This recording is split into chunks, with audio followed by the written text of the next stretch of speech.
हत्या करण्यात आली आहे। महापालिका निवडणुकीच्या पार्श्वभूमीवर उमेदवारी अर्ज मागे घेण्यावरून वाद झाला होता आणि तो वाद सोडवायला गेलेले सरवदे यांची हत्या करण्यात आलेली आहे, तसा आरोप केला जातोय। तर आज अमित ठाकरेंनी सोलापुरात जाऊन सरवदे कुटुंबाची भेट घेतली। यावेळी अमित ठाकरेंशी बोलताना सरवदेंच्या कुटुंबियांनी आक्रोश व्यक्त केला। सरवदे कुटुंबाचं सांत्वन करताना अमित ठाकरे भावूक झाले। माझे पप्पा मला आणून द्या, माझ्या पप्पाला मी भेटलेच नाही असा टाहो बाळासाहेब यांच्या चिमुकल्यांनी अमित ठाकरेंसमोर फोडला। यावेळी अमित ठाकरेंनाही गहिवरून आलं। तुमचं राजकारण काहीही असो, बिनविरोध निवडून या, पण राजकारणासाठी कोणाचा जीव घेऊ नका असं म्हणत अमित ठाकरेंनी भाजपवर हल्लाबोल केला।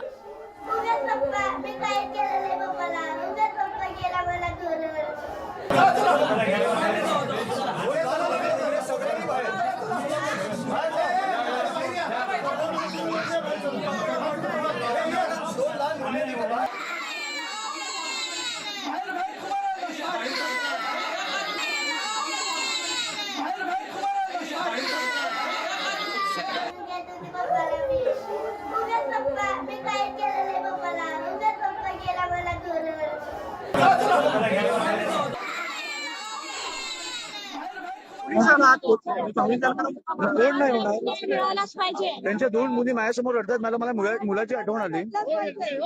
काय होईल, मी गेलो तर काय होईल त्या मुलाचं? आणि भाजपवाल्यांना मला एवढंच विचारलं, तुमची पातळी एवढी पडली आहे,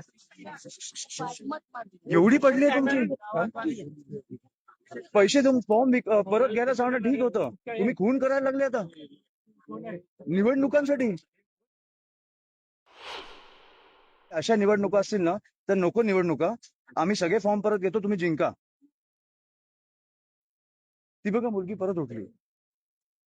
अशा निवडणुका ही आपल्या महाराष्ट्राची परिस्थिती आणून ठेवली तुम्ही। मी कधीही कोणी वारल्यावर राजकारण करत नाही आणि आज पण मी नव्हतो करायला आलो,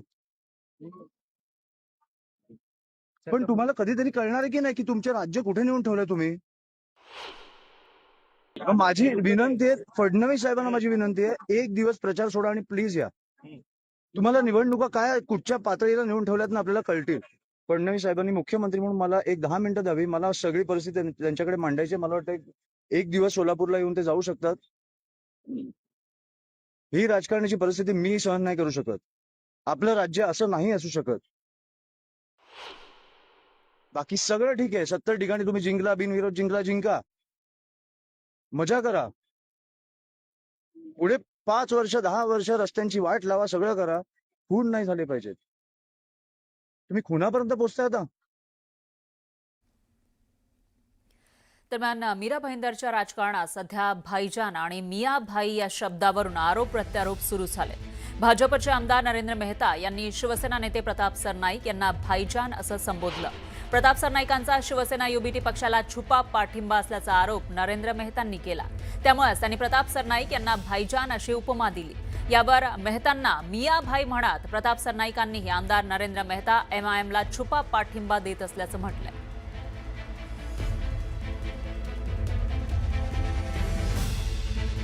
युती त्या लोकांनी केलेली आहे। जनताला मला एवढंच सांगायचं आहे की आपण आता सरनाईक भाईजानला मतदान केलं तरी तो काँग्रेसला जाईल, म्हणून आपण विचार करा, 10 नंतर आपलं मतदान करा। हे स्वार्थासाठी, ह्यांचे विचार कुठलेही नाही, ह्यांचा धर्म कुठलाही नाही। खरंच नरेंद्र मेहताजींचा आभार व्यक्त करायचा आहे। मला बजरंगी भाईजान बोलले, कारण मी हनुमानाचा निसीम भक्त आहे। हे मंदिर त्यांच्या लोकांनी तोडायचा प्रयत्न केला आणि ते मंदिर मी वाचवलं आणि त्याचबरोबर आता इकडे मोठा संकल्प केला, मंदिर तो हम बचाएंगे, पण हे मंदिर सुद्धा आम्ही मोठं बनवणार आणि म्हणूनच आमच्या प्रचाराचा शुभारंभ या ठिकाणी केला। ते जर मला बजरंगी भाईजान म्हणत असतील तर मला त्या गोष्टीचा आनंद आहे। पण एक गोष्ट मात्र नक्की, त्यांनी एमआयएम बरोबर युती केल्या नाही, ते मात्र नरेंद्र भाई मिया भाई झालेले आहे।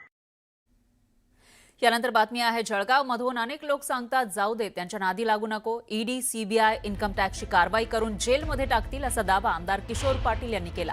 दरम्यान त्यांना एकच सांगितलं, 9 वर्ष मी जेलच्या बाहेर नोकरी केली आहे, जेलच्या बाहेर राहणं काय आणि जेलमध्ये राहणं काय या गोष्टींना मी कधीच महत्त्व देत नाही असं म्हणत आमदार किशोर पाटलांनी अप्रत्यक्षपणे भाजपवर टीका केली।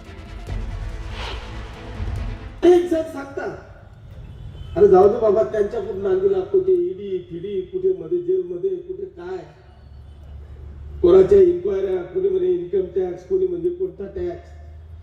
पण मी त्यांना एकच सांगितलं, अरे या किशोर अप्पानी 9 वर्ष जेलच्या बाहेर नोकरी केलेली आहे, 2-1 वर्ष मध्ये करून गेली. त्याच्यामुळे जेलच्या बाहेर राहणं काय मध्ये राहणं काय, त्या श्रीकृष्णाचाही जन्म मध्येच झाला होता. त्याच्यामुळे त्या गोष्टींची पर्वा मी माझ्या आयुष्यात कधी केली नाही. तर धाराशिवमध्ये तानाजी सावंत यांनी निधीवरून एक मोठा दावा केला आहे. महाराष्ट्राच्या निर्मितीपासून आतापर्यंतच्या इतिहासात मी भूम परांडासाठी सगळ्यात जास्त निधी आणला असं ते म्हणाले. माझ्यापेक्षा 1 रुपयाचा निधी जास्त आणलेला दाखवा, मी राजीनामा देतो असं ओपन चॅलेंज तानाजी सावंतांनी विरोधकाला दिलं. तर धाराशिव नगर परिषदेमधील पराभवाचा बचपा जिल्हा परिषद ताब्यात घेऊन काढणार असा संकल्प तानाजी सावंतांनी केलाय. जिल्हा परिषद निवडणुकीमध्ये गद्दारी केली तर ठेचून काढा असे आदेश तानाजी सावंत यांनी कार्यकर्त्यांना दिले. तानाजी सावंतांच्या या वादग्रस्त विधानामुळे जिल्ह्यात राजकारण तापण्याची शक्यता आहे. जर मेमीपणा असतो, तुम्हाला सगळंच पाहिजे असतं, तर तेवढा दंबी लागतो त्या ठिकाणी अंगावर तुटून पडायचा. गद्दारी फितुरी करून दिवसा पक्षाचं नाव घ्यायचं, रात्री जाऊन तिथं जर काही घाण खात असाल, असला शिवसैनिक आम्ही मानत नाही. ठाकरेच्या शिवसेनेत हे चालत नाही. तुम्ही गद्दार आहात एवढंच सांगतो. आणि म्हणून या जिल्हा परिषदेला तो धाराशिव नगर आपली पालिका असेल, आज सगळ्या ठिकाणचा हा वाचपा ह्या जिल्हा परिषदेला आपण काढायचा आव्हान करतो. ह्या व्यासपीठावरनं माझ्या सर्व कार्यकर्त्यांना आणि जे कोणी लपून छपून ऐकत असतील त्यांना, महाराष्ट्राची निर्मिती झाल्यापासून आजपर्यंत ह्या मतदारसंघात जो निधी आलाय तो एकत्र करा आणि तानाजी सावंत आणलेला निधी एकत्र करा. त्याच्यापेक्षा 1 रुपया जर जास्त असेल तर मी आता सुद्धा राजीनामा द्यायला तयार. माहिती घ्या. पण हे सगळं केल्यानंतर सुद्धा, एवढं काम केल्यानंतर सुद्धा माझ्या कार्यकर्त्यांच्या अंगातनं घामाच्या धारा, कुणाला अटॅक होतोय, कुणाला काय होतंय मतमोजणीतनं, आणि त्यावेळेस फक्त 1000-1500 मतांना आपण निवडून येतो. ही माझी खंत आहे, ही माझी शोकांतिका आहे. तुला रुपया लागतोय ना, 2 रुपये देतो तुला, त्याचं काम कर. गद्दारी करायची नाही. पण जर गद्दारी केली तर मात्र त्याला ठेचल्याशिवाय आम्ही स्वस्त बसणार नाही, हे लक्षात घ्या. आणि ते इथंच नाही, एका जिल्ह्यावर सांगतो. ह्या वेळेस आपल्याला जिल्हा परिषदेवरती माननीय उपमुख्यमंत्री एकनाथजीभाई शिंदे यांच्या माध्यमातून धाराशिव जिल्हा परिषदेवरती आपल्याला भगवा फडकवायचा आहे. हे प्रत्येकाने शपथ घ्या.